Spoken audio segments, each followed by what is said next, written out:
Lot of stuff flying around on the whole Hunter Biden laptop scene, and it's out of control.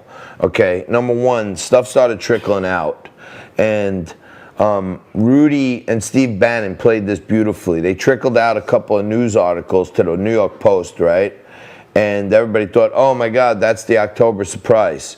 And they smoked out the Silicon Valley billionaires, the Jack Dorseys and the Mark Zuckerbergs and Instagram, Facebook and Twitter and Google and everybody blocked the story about Hunter Biden's laptop because it wasn't true.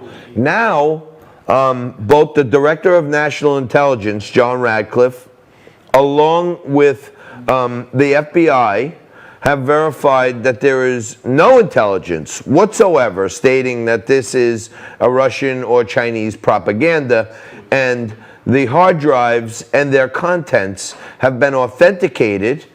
So now we know all this stuff that's out there is true.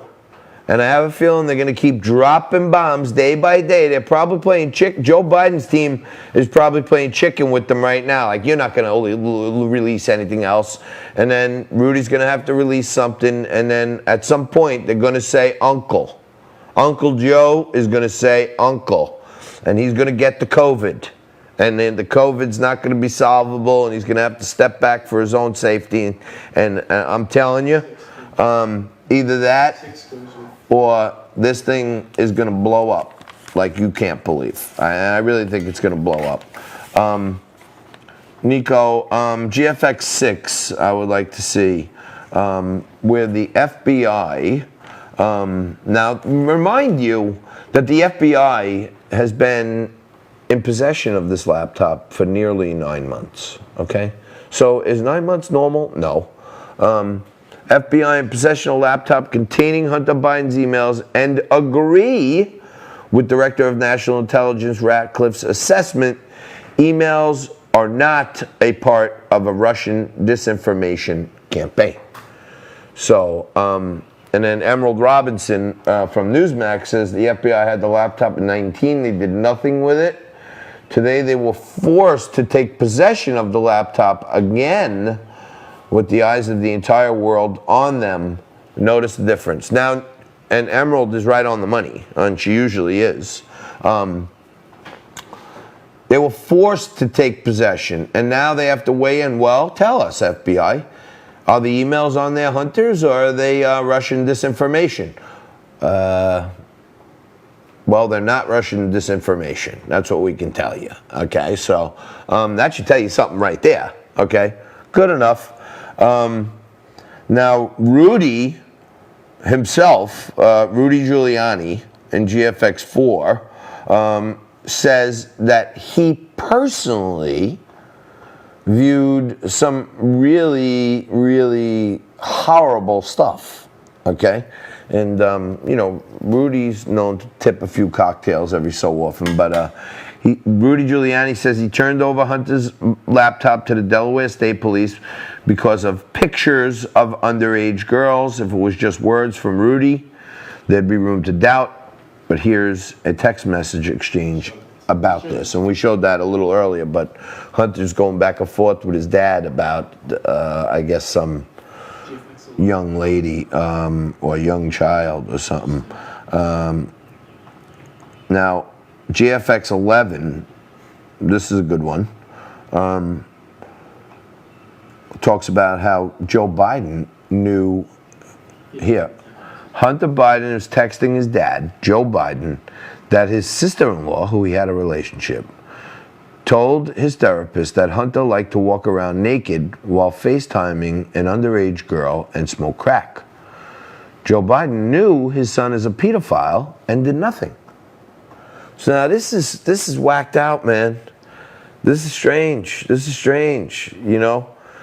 Joe knows that his son is smoking crack, okay? And at the same time, he's FaceTiming naked with apparently, allegedly, an underage girl.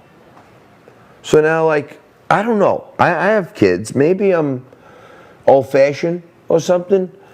But if my son said he was smoking crack and FaceTiming naked with underage girls, I'd go to wherever he was. I would strangle him half to death. I would handcuff him myself and lock him to a radiator in my basement until he cleaned himself up. That's what I would do. That's what I would do. I'm not kidding you. That's what I would do. I would not say, well, son, you know what? Why don't you go work for the most corrupt oligarch in Ukraine, and they're going to put you on the board of directors, and while you're smoking crack and running around naked with 14-year-olds, why don't you slurp in $83,000 a month for Team Biden, and by virtue of another text message that's in there between him and his dad, him and his daughter, Hunter says, at least I won't make you give me half your salary for your whole life, like Pop. So Hunter's $83,333 a month. Half of that's going to Joe. And when Joe Biden left the vice presidency in 2016, he was worth $400,000, according to his own filings. Today, he's worth $16 million. Okay? Nico, what'd you say? 7. Jack Posobiec says, Hunter Biden associate Bevan Cooney reportedly has been walked out of a federal facility where he is serving time. Cooney recently released 26,000 emails on past dealings. So now, this guy Bevan Cooney, okay, this is Bevan Cooney moved from cell after giving emails exposing Biden's.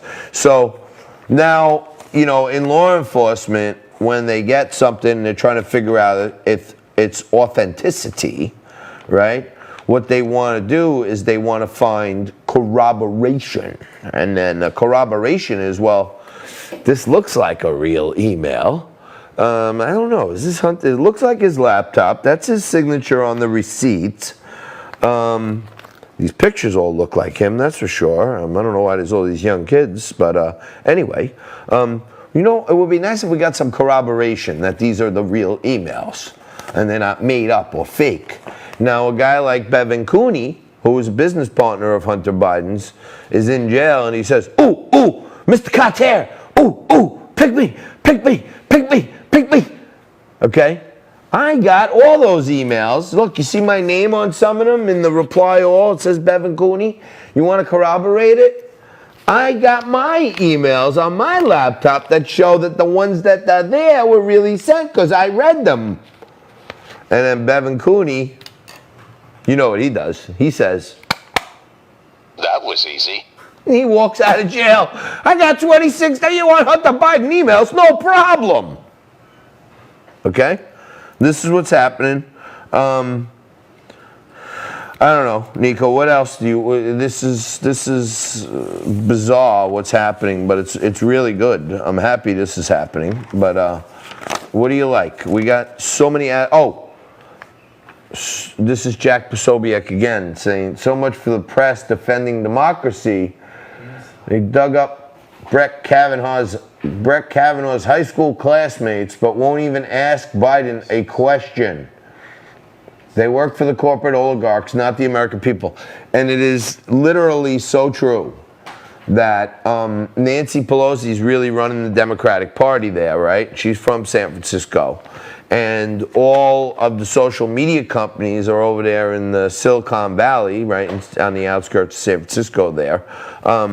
And lo and behold, the mainstream media and the social media companies, they won't even force Joe Biden into a question. Hey, man, is this stuff real or not? And Tucker Carlson, who I watch every night, I try to get ideas. Sometimes I talk about stuff, and then Hunter does almost a similar segment. I think he's watching Liquid Lunch, but I watch Tucker every night. I think he's the best in the business. There's a lot to learn from him, and he calls it like he sees it. Different style than me, but I like it. I don't do the bow ties. But here's Tucker calling out Facebook. We know about the crackdown now underway by big tech on our freedom of speech. Facebook, the company, operates something called the Hate Speech Engineering Team. Now, how do they know how to censor hate speech? Well, at least half a dozen members of the in-house team are in fact Chinese nationals in this country on H-1B visas. They're in charge of developing algorithms to censor what you're able to think, what you're able to post on Facebook. They've been very active in the past few days. So we've been covering it, and Tucker hit it right on the money there when Tucker said, hey, you know what?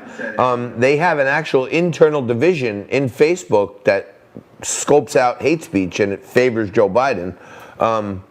Project Veritas looked at this. We've been a subject of this. We're going to take a quick break, come back with more news of the day, and I'm going to rip it up. No one really told me what to drink, so I'm drinkless still. I'm drinkless in Seattle, but I won't be in a minute. Stick right there. We'll be back after this.